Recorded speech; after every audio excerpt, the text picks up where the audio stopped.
Ça y est, vous avez fini? Alors on reprend. Dans ce cas, on va commencer la liste des canaux d'acquisition. Donc en général, une entreprise, quand elle veut attirer des clients, elle va utiliser plusieurs canaux et plusieurs méthodes d'acquisition en simultané pour essayer d'attirer un maximum de clients de manière la plus prévisible possible et de la manière la plus régulière possible. On commence par la première grande famille qui est le marketing de recommandation. On l'a déjà évoqué en tout début de cette vidéo, qui comprend en premier lieu le bouche à oreille. C'est le plus connu, c'est celui qui marche depuis la nuit des temps et qui est un outil très puissant et très efficace puisque il est basé sur de la confiance qui est transférée de vos clients. Donc un client qui a été satisfait par vous va parler à quelqu'un qu'il connaît bien et vous bénéficiez donc de la confiance qu'aura votre client final à travers le client qui a été satisfait. Il y a un transfert de confiance qui se fait et il vous fera automatiquement confiance parce que il a dans son entourage quelqu'un de confiance qui a été satisfait de vos services. Ça, c'est le principe du bouche à oreille. Donc le bouche à oreille, vous avez les clients satisfaits, vous avez également la sphère privée, famille, amis, connaissances. Vous avez également la sphère professionnels, les prescripteurs, les institutions, les personnes qui sont amenées naturellement à vous recommander parce qu'ils font partie des maillons de la chaîne, peut-être pour un client qui va arriver à la solution de son problème, ou en tout cas qui comprend une partie des solutions de ses besoins. Et vous avez également, au-delà du bouche à oreille, quelque chose de similaire, mais d'un peu plus organisé, dirons-nous. Ce sont les partenariats et les recommandations, le networking, le réseautage. Donc c'est établir des partenariats avec d'autres entreprises ou d'autres professionnels qui peuvent vous recommander vos services auprès de leur propre réseau. Donc c'est de l'échange de réseau quelque part et vous de votre côté, vous faites la même chose, c'est-à-dire que vous pouvez recommander à vos clients les services de votre réseau, de vos partenaires. Donc c'est un échange de bons procédés. On passe à la deuxième grande famille de canaux d'acquisition qu'on va découper en sous-parties. Donc la famille, ce sont les supports de communication et la création de contenu, de visuel, donc tout ce qui va être créatif, tout ce qui va être communication sur des supports. Et on a en premier lieu les supports en ligne et les supports hors ligne. Parmi les supports en ligne, vous avez le site web. Le site web qui est bien connu, ça peut être à minima une vitrine digitale personnalisée et qui est une base de communication sur vos domaines de compétences, sur votre cabinet, sur votre personne également, éventuellement votre histoire, votre cursus et en tout cas qui contient le minimum d'informations pour pouvoir savoir ce que vous faites, qui vous êtes et comment vous contacter. On reviendra en détail plus précisément sur certains des canaux d'acquisition, certaines des méthodes d'acquisition parce que c'est aussi l'objet de la formation, mais on va tous les évoquer rapidement pour compléter notre liste et puis ensuite commencer à réfléchir à qu'est-ce qui s'adapte le mieux aux avocats. Donc on continue sur les supports en ligne. On a aussi les annuaires en ligne. Alors les annuaires en ligne, le plus connu, c'est le groupe Solocal, c'est connu sous les noms des pages jaunes, effectivement. Ce sont des annuaires qui sont à la fois hors ligne et à la fois en ligne. Bon, maintenant, par les temps qui courent, j'ai envie de dire, on est beaucoup plus au courant des supports en ligne et on les voit beaucoup plus que des supports hors ligne. C'est normal, c'est la tendance. Donc, quand on parle d'annuaires en ligne, on va parler non seulement des pages jaunes, mais aussi des annuaires qui sont spécialisés. Donc, les pages jaunes,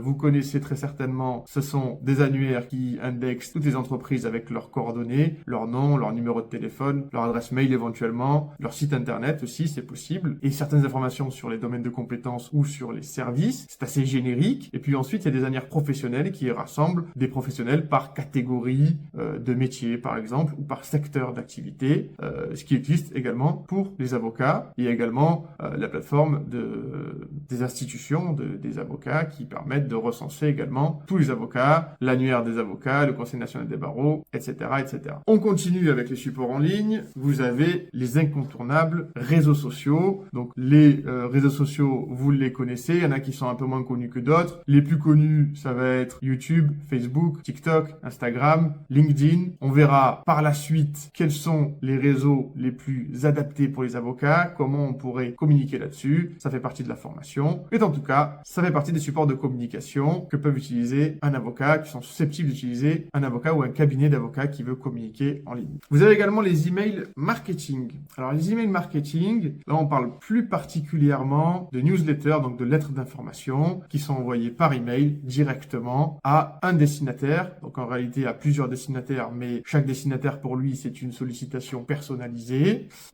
Et donc c'est un canal d'acquisition où l'on vient parler de son entreprise, en tout cas dans votre cas de son cabinet, et c'est un levier qui est assez puissant puisque c'est un lien direct avec l'interlocuteur. Dans les supports de communication en ligne, vous avez également le blog ou la rédaction d'articles publics, donc qui peuvent être des leviers très puissants s'ils sont bien utilisés. Le blog peut être sur votre site internet, peut être complètement décorrélé. Vous rédigez des articles de fond ou d'actualité sur des sujets qui font parler d'eux à la télé, par exemple, ou des sujets qui sont traités régulièrement, ou en tout cas qui sont sujets à attention. Des articles de fond qui répondent à des questions, par exemple, sur lesquels vous montrez votre expertise. Et vous pouvez le faire également sur des articles publics en étant sollicité sur des sites web qui font ce type d'activité-là, c'est-à-dire de la rédaction d'articles, de l'actualité, de la presse ou autre. On passe à la deuxième sous-catégorie qui est la communication hors ligne. Sur la communication hors ligne, ce sont des moyens qui sont plus traditionnels, que l'on connaît. Vous avez par exemple le flyer, qui est une affiche format A5, format A6, qui est en tout cas une affiche papier hors ligne, sur laquelle on va venir mettre des informations sur l'entreprise, éventuellement sur des services, et que l'on va distribuer dans des boîtes aux lettres ou dans des lieux publics à forte fréquentation pour faire passer un message ou faire connaître une entreprise. Vous avez également les cartes de visite physiques. Alors les cartes de visite, on a l'impression que ça sert à rien, mais en même temps, si on n'en a pas et qu'on nous la demande, c'est bizarre. Donc les cartes de visite, ça reste à l'heure actuelle un incontournable. Alors on aurait pu le mettre aussi en ligne puisque il y a de plus en plus de cartes de visite en ligne qui peuvent se créer. C'est un petit peu moins courant, mais c'est vrai que ça existe. On aurait pu le mettre là-dedans. Mais en tout cas, quasiment toutes les entreprises sont obligées d'avoir une carte de visite, à minima avec les informations de contact et le nom de l'entreprise, pour donner quelque chose de physique à une personne, de tangible, pour qu'elle puisse se rappeler de vous, quand bien même ça finit bien souvent dans un tiroir oublié ou encore à la poubelle. Mais ça reste un incontournable, il faut avoir des cartes de visite, en tout cas à mon sens. Vous avez également les annuaires hors ligne, donc on en a parlé, vous avez principalement les pages jaunes qui sont en ligne et qui sont beaucoup plus connues maintenant en ligne que hors ligne, mais ça existe toujours, les annuaires professionnels qui recensent les professionnels d'une zone géographique ou d'un secteur sur du papier, donc ce sont les annuaires hors ligne que l'on connaît très bien. Et vous avez également les lettres d'information papier, donc les newsletters, qui sont des sollicitations personnalisées, mais qui sont envoyées, cette fois-ci, par voie postale, tout simplement. Ça va être le même principe, mais ça sera envoyé par courrier plutôt que par email. Par la suite, vous avez le référencement. Alors le référencement, donc là ça va concerner les supports en ligne, mais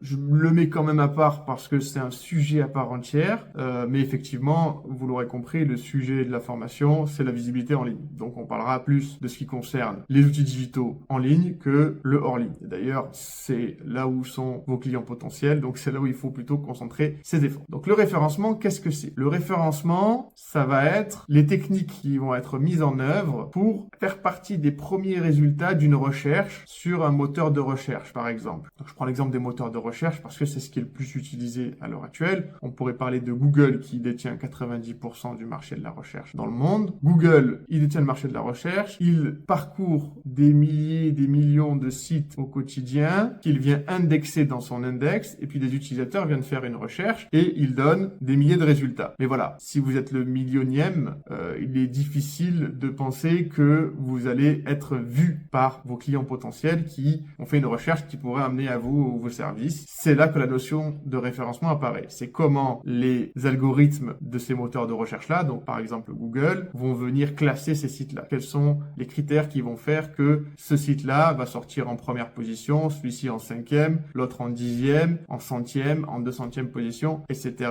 etc. Sachant que vous comprenez bien que l'enjeu, c'est d'être dans un classement, une position dans le classement qui est éligible à la visibilité de celui qui a fait la recherche. Sinon, il n'y a pas un grand intérêt à être indexé pour être indexé. Donc c'est ça la notion de référencement. Vous avez déjà certainement entendu parler du SEO, donc SEO pour l'anagramme en français, c'est Search Engine Optimization, c'est les optimisations pour les moteurs de recherche. On y reviendra bien entendu plus en détail sur ce qu'est le référencement référencement avec tous les types de référencement, les critères principaux et où mettre ses efforts et comment faire plaisir à l'algorithme pour sortir parmi les premiers résultats de recherche et donc être dans une zone qui est visible, en d'autres termes, être trouvable. Vous avez également la prospection. Alors la prospection, c'est un canal d'acquisition, c'est une méthode d'acquisition plutôt qu'un canal, puisque la prospection peut se faire sur différents canaux. Donc sur cette méthode d'acquisition, il y en a plusieurs. On va en parler de deux principalement. Ça va être le porte-à-porte. Donc le porte-à-porte, c'est une technique traditionnelle qui était utilisée beaucoup avant l'arrivée d'Internet. Après l'arrivée d'Internet, beaucoup moins. On vient taper à la porte des gens en proposant un service, en disant voilà,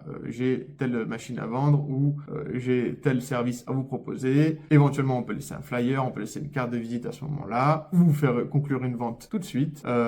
Mais ça se voit de moins en moins à l'heure actuelle. On le voit plus dans le domaine, par exemple, de l'immobilier, parce que ça s'y prête. Éventuellement dans le domaine du bâtiment, de la serrurerie parfois, serrurerie ou menuiserie, où on vient laisser des flyers, des cartes, se présenter. Éventuellement de la téléphonie aussi, tout ce qui est connexion Internet. Donc ça se voit encore un petit peu aujourd'hui. C'est beaucoup plus rare qu'avant, mais ça existe. Vous avez également, dans la prospection, le cold calling ou l'appel à froid. C'est le fameux démarchage téléphonique qui est bien souvent dérangeant. On a tous été appelés plusieurs fois par semaine, voire plusieurs fois par jour, par des numéros dont on sait que ça va être du spamming. Alors souvent, ça l'est, parfois ça ne l'est pas, mais en tout cas, c'est une technique qui fonctionne quand on veut vendre un service. On appelle des gens, alors on appelle ça l'appel à froid parce que la personne, c'est le premier contact souvent qu'on a avec elle, pour déterminer si nos prestations de service peuvent répondre à un éventuel besoin qu'aurait la personne. Quand même, on n'aurait aucune idée, on contacte cette personne.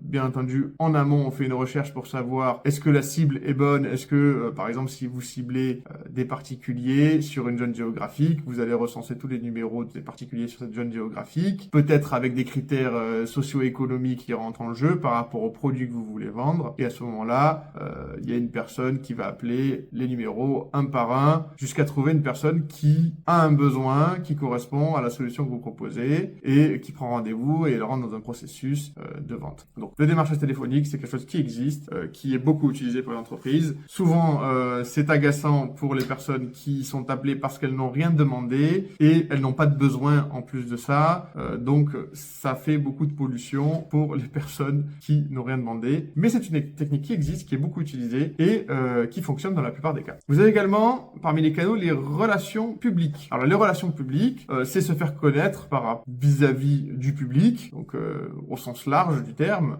par des conférences que vous pourriez donner. Donc, par exemple, d'être invité à une conférence sur une thématique que vous maîtrisez en tant que conférencier, en tant qu'intervenant. Les articles de presse également. On peut parler de vous ou de votre cabinet à travers un article de presse. Ou alors des événements que vous organisez pour faire parler de votre cabinet, pour mettre en avant une valeur qui vous tient à cœur dans votre cabinet, dans votre métier, parce que vous parrainez une association, ou vous soutenez une association, ou vous soutenez une cause, par exemple.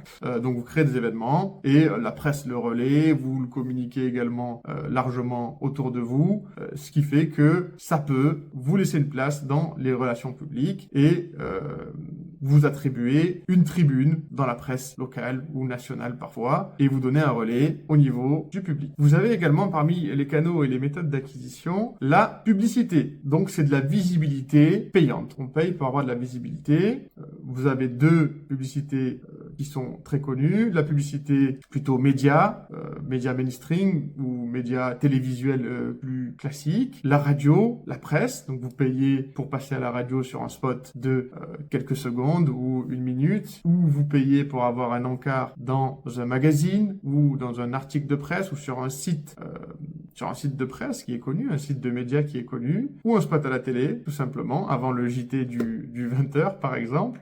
Et donc, vous payez pour avoir cette publicité qui peut prendre différentes formes, vous l'aurez compris, soit par la voix, soit par la vidéo et la voix, soit uniquement par l'écrit et éventuellement un visuel. Donc, c'est des moyens qui sont généralement coûteux et le prix va dépendre de la crédibilité, de la notoriété du média sur lequel vous allez être publié ou sur lequel vous allez être visible et surtout de l'audience potentielle que vous allez pouvoir toucher grâce à ce média. La petite difficulté, c'est que en général très coûteux et qu'il est difficile de mesurer précisément l'impact que ça a eu, les retombées que ça a eu sur votre business, sur votre rentabilité. Et en deuxième, vous avez la publicité en ligne, donc sur les moteurs de recherche comme Google, par exemple Google Ads, ou sur les réseaux sociaux. Vous avez le groupe Meta avec Facebook, Instagram, Meta Ads, donc la publicité sur les réseaux. Ça existe sur TikTok, ça existe sur les autres plateformes. C'est un moyen qui est très puissant pour être visible et surtout être visible auprès d'une cible très précise. Et l'avantage de ce canal-là ou de ces canaux publicitaires-là, c'est que généralement, c'est un bon rapport qualité-prix par rapport à ce qu'on va mettre en argent, en temps et en énergie et les retombées que l'on va avoir sur son business. Et en plus de ça, on peut mesurer de façon très précise, de bout en bout, tout ce qui s'est passé en amont de la publicité jusqu'à la conversion, jusqu'à l'action qui est cherchée quand on fait une publicité, c'est-à-dire le point de contact, email, téléphone ou remplissage d'un formulaire, etc. En tout cas, on arrive à mesurer précisément tout ce qui s'est passé. On a beaucoup d'indicateurs et on sait précisément combien a coûté un prospect, combien a coûté un client et combien nous a rapporté au final. Donc, on a des chiffres qui sont très précis sur ce qui marche pas, combien ça coûte, sur combien de temps, auprès de quelle cible. Donc, ça reste des outils qui sont très puissants à l'heure actuelle pour être visibles rapidement, moyennant finance évidemment. L'intérêt étant de chercher un canal qui soit rentable pour attirer de nouveaux clients. Et voilà, cette liste de canaux et de méthodes d'acquisition est terminée. Alors, elle n'a pas vocation à être exhaustive. On a donné les principaux canaux, les principales méthodes d'acquisition qui existent. Il y en a d'autres qui sont moins connus, qui sont pas forcément adaptés à toutes les entreprises. L'objectif, c'est pas d'en parler là tout de suite. On a quand même vu les canaux d'acquisition qui sont les plus utilisés, qui sont les plus utiles aussi de manière générale aux entreprises pour être visibles. Donc maintenant, vous pouvez comparer avec votre liste si vous l'aviez faite. Est-ce que vous avez coché un maximum de cases et est-ce que vous les aviez toutes trouvées? Est-ce que vous en aviez trouvé d'autres également?